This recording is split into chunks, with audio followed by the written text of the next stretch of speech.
Coucou les merveilles, c'est Chloé, j'espère que vous allez bien. Il y a une météo pas top aujourd'hui, de la pluie en fait. D'ailleurs, ça m'a fait gonfler mes cheveux. Je suis sortie pour promener mon petit chien et voilà, il fait tout gris. Donc, en fait, actuellement là, j'avais un jeu, un vrai coup de cœur pour moi, un jeu que j'adore. J'avais envie de vous le présenter, mais voilà, avec la lumière qu'il y a là, je me dis que ça va pas. Enfin voilà, ce sera pas top, vous pourrez pas vraiment vous rendre compte de la beauté des couleurs, tout ça. Donc je me suis dit non, je préfère attendre que le soleil ressorte pour vous le présenter. Et du coup, je me suis dit pourquoi pas faire une vidéo à laquelle je pense depuis un petit moment, une vidéo papotage en fait, juste du coup, pas de présentation de jeu, mais euh, vous partager une réflexion que j'ai depuis quelques temps et c'est vrai que j'ai tendance, par habitude, en fait, j'ai tendance à tout garder pour moi, à garder mes petites réflexions dans mon coin, dans ma petite caverne. Et c'est vrai que je me suis pas, c'est comme si j'avais pas fait une mise à jour. Je me suis pas rendu compte que maintenant, je suis plus toute seule avec vous, avec cette communauté qui grandit quand même. On est à plus de 3000, donc c'est sur la chaîne, donc c'est vraiment énorme. Et ouais, c'est comme si j'avais pas fait la mise à jour. Je continue en fait d'avoir des habitudes d'avant où j'étais pour le coup en effet assez isolée. Mais là, c'est plus vraiment le cas. Je me suis dit, bah vas-y Chloé, partage, parce qu'à chaque fois que j'ai osé le faire, osé faire une vidéo juste pour papoter, j'ai trouvé que c'était très enrichissant pour moi, les échanges qu'on a pu avoir en commentaire, les connaissances que vous avez pu m'apporter aussi par rapport à des sujets que j'ai pu aborder.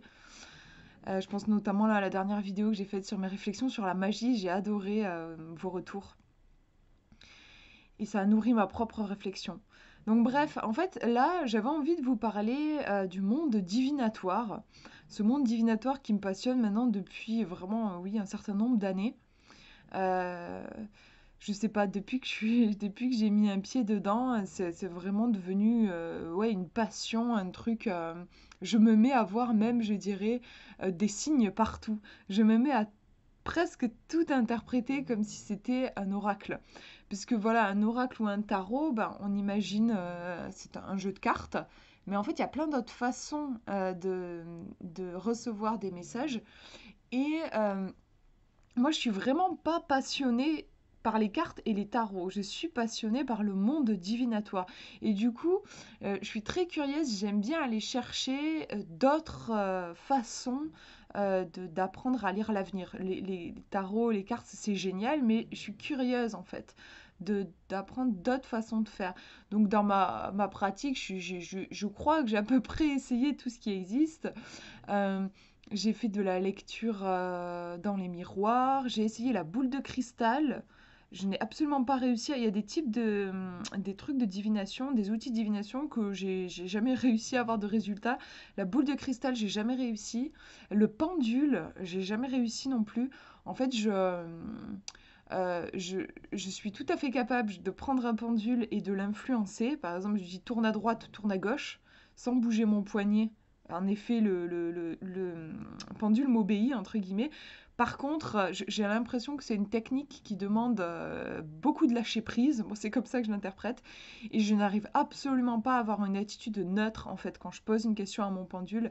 Par exemple, je sais pas moi, si je demande est-ce que c'est bon pour moi de prendre telle décision, ben, dès que je vais poser la question, je vais avoir une attitude du genre oh là là, pitié que ça dise oui ou pitié que ça dise non, j'ai pas envie de le faire. Ou enfin voilà, je vais tenter, je suis pas dans la neutralité en fait, et tout de suite, parce que je trouve que c'est un outil qui est très sensible, le pendule, bah, tout de suite le pendule il va se mettre à tourner en fonction de l'émotion que je ressens et non pas euh, de la vérité, enfin du truc que je recherche. Donc j'ai essayé, parce que j'étais très attirée par les pendules, je trouve qu'il y en a qui sont super beaux et tout, j'avais vraiment envie voilà, d'utiliser ça.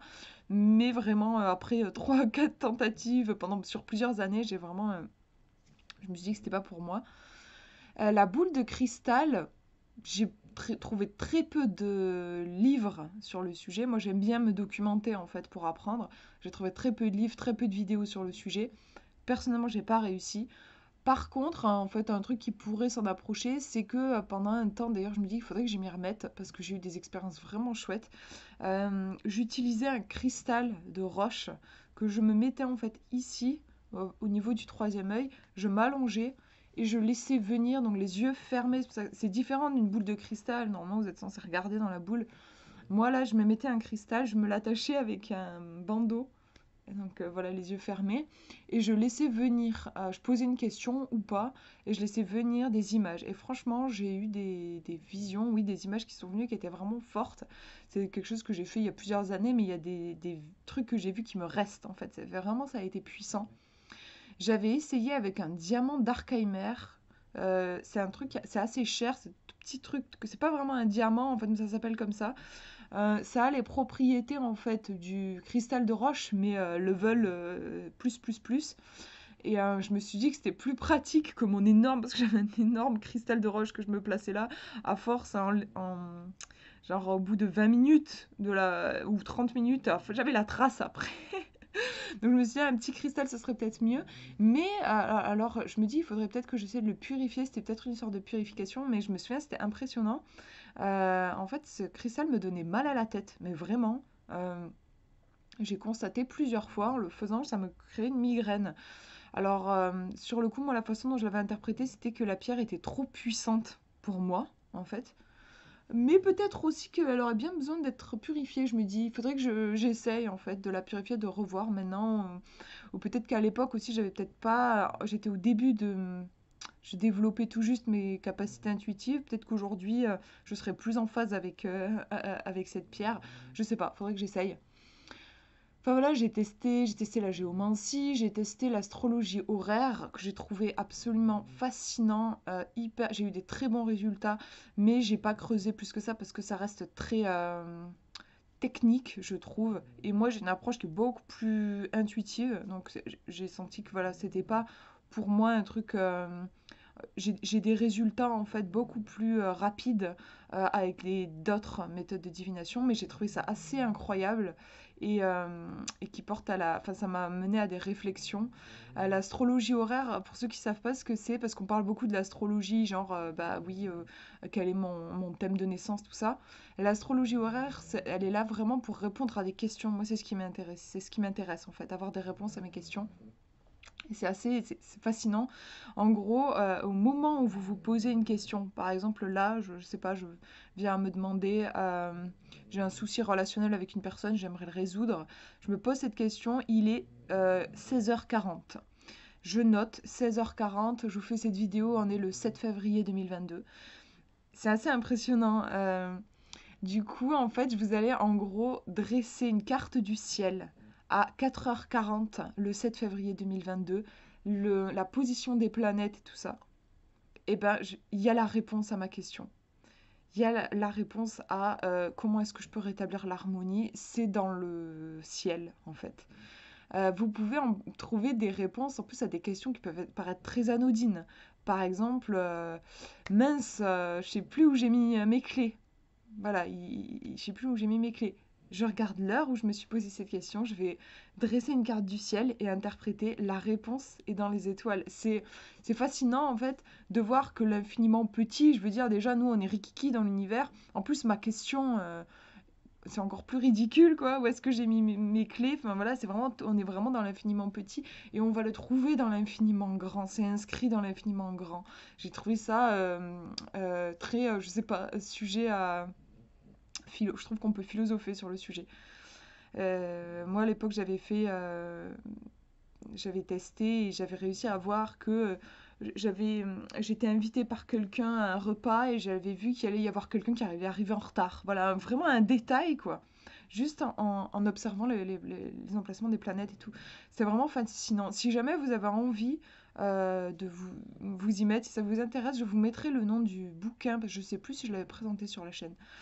Le bouquin que j'ai trouvé super bien fait, qui m'a permis voilà, de faire mes premiers pas dans ce domaine-là.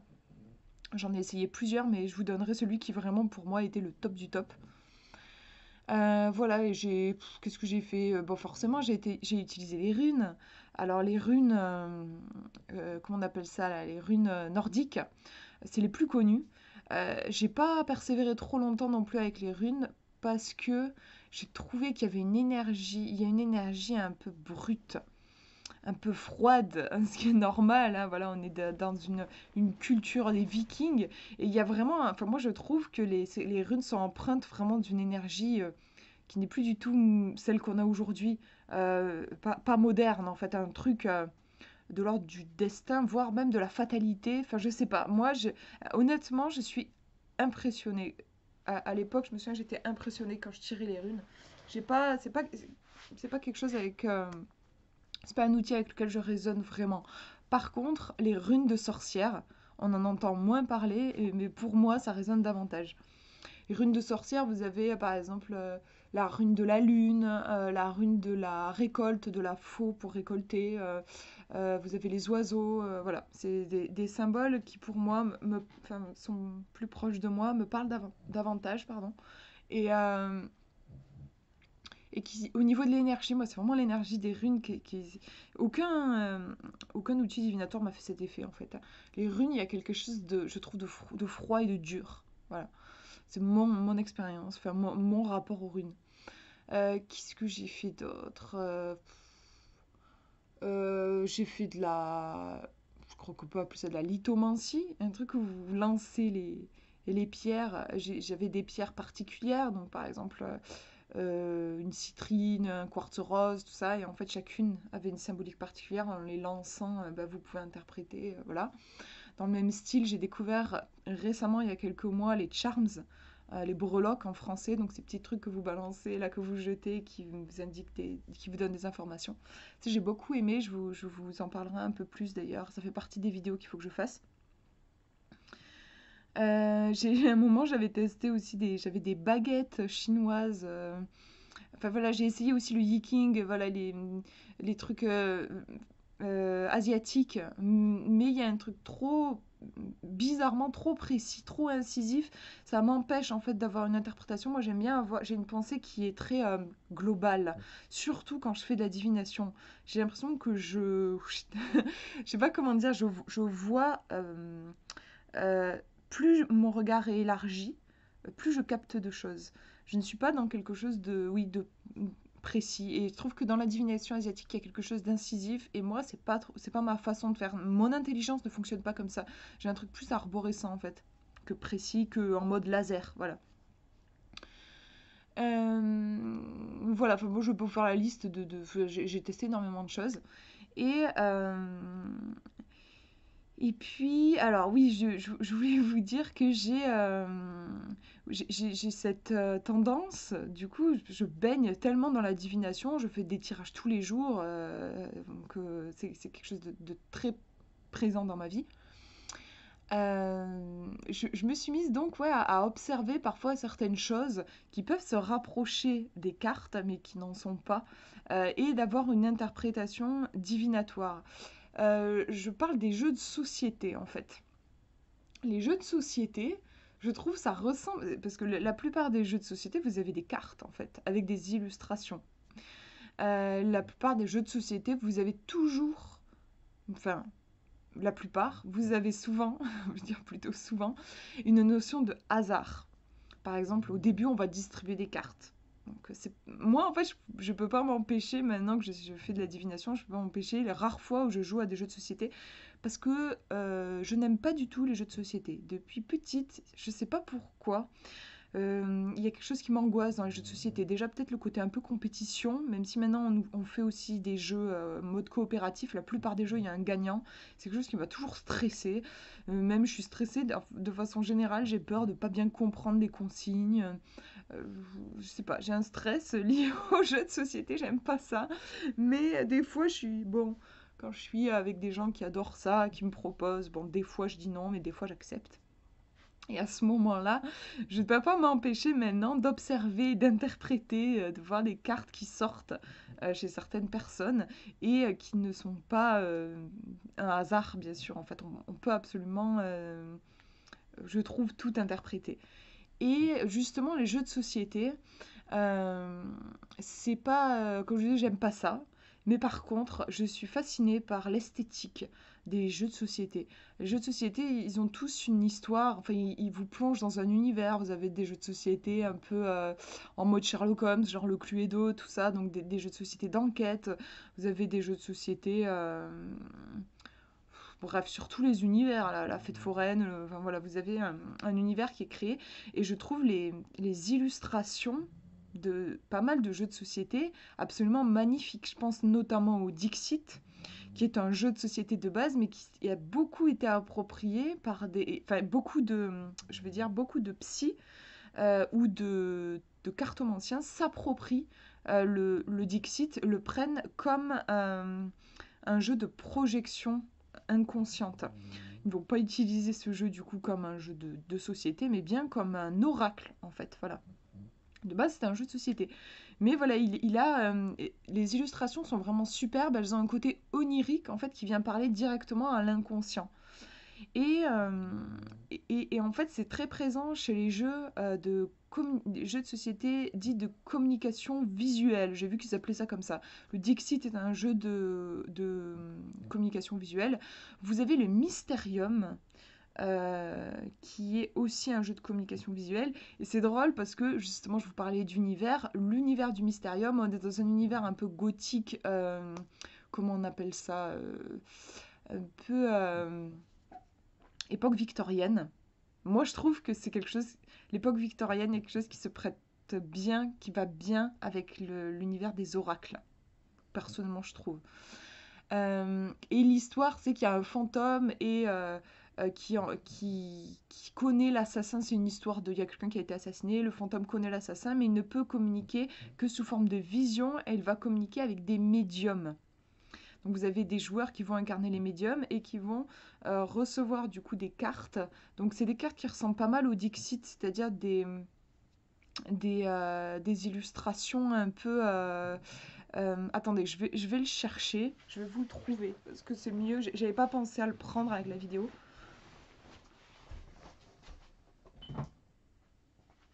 Hop, voilà, ouais, j'aurais dû y penser, que je les ai juste à côté. Je vais vous montrer le type d'illustration qu'il y a dans le Mysterium. Alors, je vous avais dit que j'avais une luminosité pourrie aujourd'hui, par contre.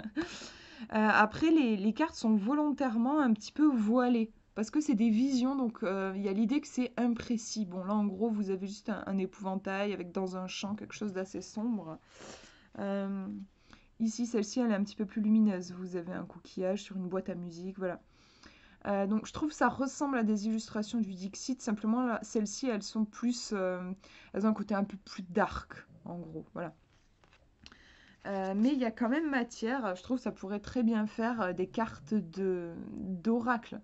Imaginez en bas, là, j'écris, par exemple, je sais pas moi, l'oiseau mécanique, ça me fait penser à ça, ou la mécanique du cœur, ou enfin voilà, vous pouvez utiliser le mot que vous voulez, mais tout de suite, je trouve, on est dans des illustrations qui peuvent très bien faire illustration d'oracle. On va pouvoir projeter son inconscient. Et ouais, moi je suis assez fascinée par tout ce qu'on arrive donc à faire aussi dans les jeux de société. C'est-à-dire que, ouais, vous avez des cartes magnifiques, bien sûr, mais ça on sait le faire aussi avec des oracles, mais vous avez des fois des plateaux de jeux magnifiques.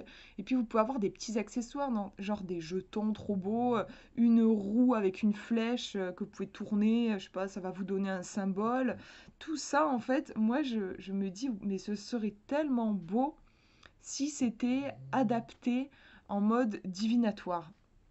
Parce que là, tout ce que je vous décris, on est dans des jeux qui ont été conçus pour être des jeux de société. On est là juste pour s'amuser en famille.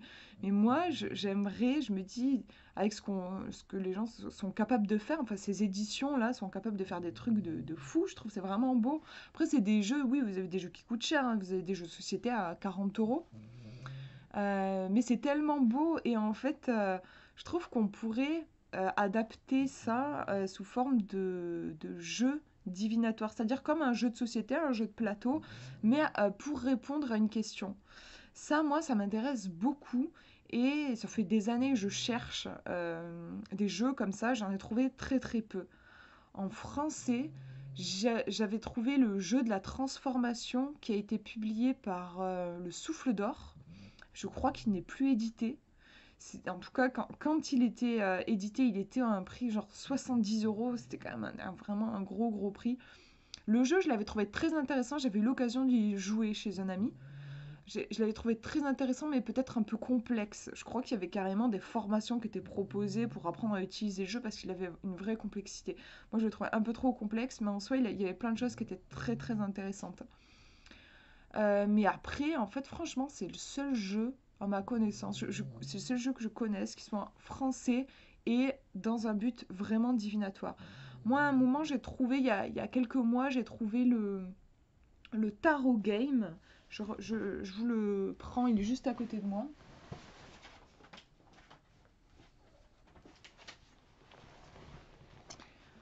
Voilà, le Tarot Game qui est très chouette, mais en anglais. Voilà.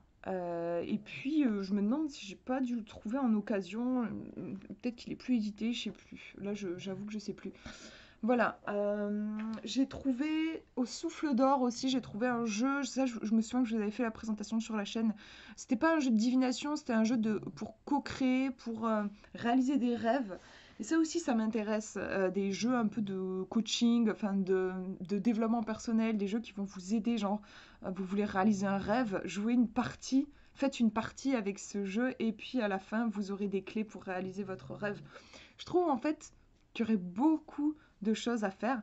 Bien sûr, ça ne remplacera pas les cartes, mais pour moi, ça pourrait être, comme je suis très... j'aime en fait multiplier les outils. J'aime avoir plein de façons différentes de consulter la sagesse universelle, on va dire. J'utilise les cartes, j'utilise les charms, je sais que je peux utiliser la géomancie, je peux utiliser, interroger les signes dans le monde. Je peux utiliser mon cristal pour avoir des visions. C'est important pour moi, voilà, d'avoir plusieurs chemins. Pourquoi? Parce que je trouve que si on utilise toujours le même outil, déjà on risque de rentrer dans une routine. Et quand on rentre dans une routine, eh ben, on court-circuite l'intuition, justement. Et aussi, je trouve qu'il y a certaines questions qui vont être plus... des fois, je vais sentir qu'une question, ben, il va plutôt falloir que j'aille vers tel outil de divination. Parfois, ça va être les cartes, mais parfois, ça va être autre chose. Et il me semble que des jeux de société divinatoires, donc en plus, je trouverais ça sympa qu'on puisse y jouer à plusieurs. Je suis sûre que ça pourra apporter une dynamique très intéressante, à mon avis. Mais voilà, j'en vois pas. Ça fait des années pour le coup que je cherche et à ma connaissance, il n'y en a pas qui sont prévus, qui doivent sortir. Et quand j'en trouve, ils sont très peu édités, comme par exemple le jeu de la transformation Souffle d'Or, il me semble il est écoulé au niveau du stock. C'est pas des jeux que vous pouvez trouver non plus en grande surface. J'ai jamais vu, quand je vais dans des librairies ésotériques ou tout ça, j'ai jamais trouvé de jeux de société divinatoire. Et je me pose la question, pourquoi en fait? Je trouve que on est beaucoup limité, enfin justement quand on va dans un magasin, enfin quand on va dans une librairie ésotérique, pour ce qui est du divinatoire, on va vous guider vers des cartes, oracles et tarot. Alors qu'il y a tellement d'autres façons de faire et, je trouve ça dommage en fait qu'on reste centré sur ça. Là, je trouve qu'il est en train de débarquer les livres oracles. Je vois qu'il y en a beaucoup qui sont prévus justement en sortie. Il y en a un qui va sortir chez Alliance Magique. Il y en a, je vous en ai présenté là, qui sont sortis chez le Lotus et l'éléphant. C'est assez récent, il y a quelques années, j'en voyais pas du tout en France. Donc je trouve ça sympa, là on nous propose aussi une autre façon d'interroger l'avenir. Et mon petit chien, ça y est, qui se met à, à ronfler. Euh, mais moi, en fait, j'ai tellement... c'est vrai que j'ai beaucoup d'idées. Et je trouve qu'il y aurait tellement de choses à faire. Moi, je rêverais, par exemple, de bijoux divinatoires. Un médaillon, par exemple, qu'on pourrait interroger pour avoir une réponse, ou un bracelet. Mais le médaillon, j'aime bien l'idée du médaillon. Pourquoi pas même des vêtements divinatoires qu'on puisse interroger. Euh, euh, J'en parlais avec mon copain hier et il me disait pourquoi pas même un jeu vidéo divinatoire. En effet, ça serait hyper intéressant. Un jeu vidéo dans lequel vous avancez, vous pouvez poser des questions, par exemple. Après, j'ai pas encore conçu de jeu divinatoire sous forme de jeu vidéo, donc je ne vais pas vous dire en détail, mais je suis persuadée que c'est possible. Et franchement, oui, si j'avais des développeurs avec moi, des gens qui seraient chauds pour le projet et si j'avais les fonds nécessaires pour lancer ça, franchement, je suis sûre que je trouverais euh, comment adapter sous forme de jeu vidéo. En fait, je trouve que la divination, voilà, c'est quelque chose qui est ancien. Je pense que peut-être même les tout premiers hommes, peut-être même les hommes de Cro-Magnon, quoi, ils consultaient les signes, ça m'étonnerait pas, quoi. C'est vraiment très très ancien. Et en fait, aujourd'hui, voilà, on est quand même en 2022, mais j'ai l'impression qu'on a gardé en fait des outils divinatoires qui datent. Alors c'est très bien, je suis pas en train de dire qu'il faut balayer des siècles de justement, c'est des trucs qui fonctionnent très bien et c'est important de les garder. J'adore. J'adore consulter mes runes de sorcière, j'adore lancer que ce soit des charms où on peut lancer des petits bouts d'os, des pierres, tout ça, c'est des trucs qui sont vieux comme le monde, voilà, mais j'adore faire ça. J'adore consulter les cartes. Mais je trouve qu'aujourd'hui, on a d'autres... Oui, par exemple, je parlais des jeux vidéo. J'ai aussi... je vous avais présenté une fois une bande dessinée. La première bande dessinée que je connaisse qui nous plonge dans un univers ésotérique. Alors là, c'est pas une bande dessinée qui va vous permettre de répondre à vos questions. C'est pas un outil divinatoire, mais quand même, c'est une BD qui vraiment nous plonge dans l'univers divinatoire. Déjà, j'ai trouvé ça intéressant. Mais ouais, enfin voilà, je trouve on a plein d'outils nouveaux aujourd'hui, qu'on a l'habitude, qui font partie de notre quotidien, qu'on a l'habitude de toucher, de manipuler. Là, je regarde sur le côté, je vois ma cuisine. Et ça aussi, la cuisine, mêler la cuisine à la divination. Euh, j'ai fait quelques recherches. C'est quelque chose qui existe depuis, je sais plus, enfin, je crois que c'était les Grecs ou les Romains, je sais plus, qui utilisaient ça, qui faisaient comme les gâteaux de fortune asiatiques, là, vous savez, les petits biscuits où il y a un petit mot à l'intérieur. Bah, de base, c'était, je crois, chez les Grecs, on va dire, je sais plus, les Grecs ou les Romains. Ils faisaient un truc, c'était basique, de la farine, de l'eau, je crois, une pâte, quoi. Et à l'intérieur, ils mettaient un présage, en fait, voilà. Euh, et voilà, ils faisaient cuire leur truc, et puis après, ben, tu mangeais ton machin, tu tombais sur ton présage, et puis après, on en discutait en groupe. C'est des choses que je trouve hyper intéressantes, en fait. Et que j'aimerais... ouais, je sais pas, j'aimerais que quand on entre dans une boutique ésotérique, j'aimerais que le rayon divinatoire, il y ait plein de supports qui nous soient proposés. Des cartes, mais aussi voilà, toutes les choses dont j'ai parlé, toutes les potentialités dont j'ai parlé. Notamment les jeux de société, ça c'est un truc qui me reste beaucoup. Et en fait, je voulais avoir tout simplement votre avis, parce que moi, je sais pas, dans ma bulle, je suis passionnée, je le sais que je suis passionnée par ça, mais je me disais, est-ce que justement, il y a que moi que ça passionne en fait? Peut-être que peut-être que les gens, ils kiffent juste utiliser leurs cartes, et, ils n'ont pas envie d'autre chose. J'aurais aimé savoir, par exemple, oui, l'idée de jeu de société. Imaginez un jeu de société, un beau jeu, quoi. Parce que moi, j'aime bien les choses qui sont esthétiques. C'est important pour moi, pour me plonger dans un univers.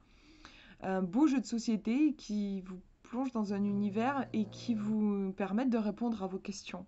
Est-ce que c'est quelque chose qui vous intéresserait? Sachant qu'en effet, un jeu de société comme celui auquel je pense, ce serait à peu près un prix de 40 euros. Donc ce serait plus élevé qu'un jeu de cartes qui coûte environ 21-23 euros. Voilà.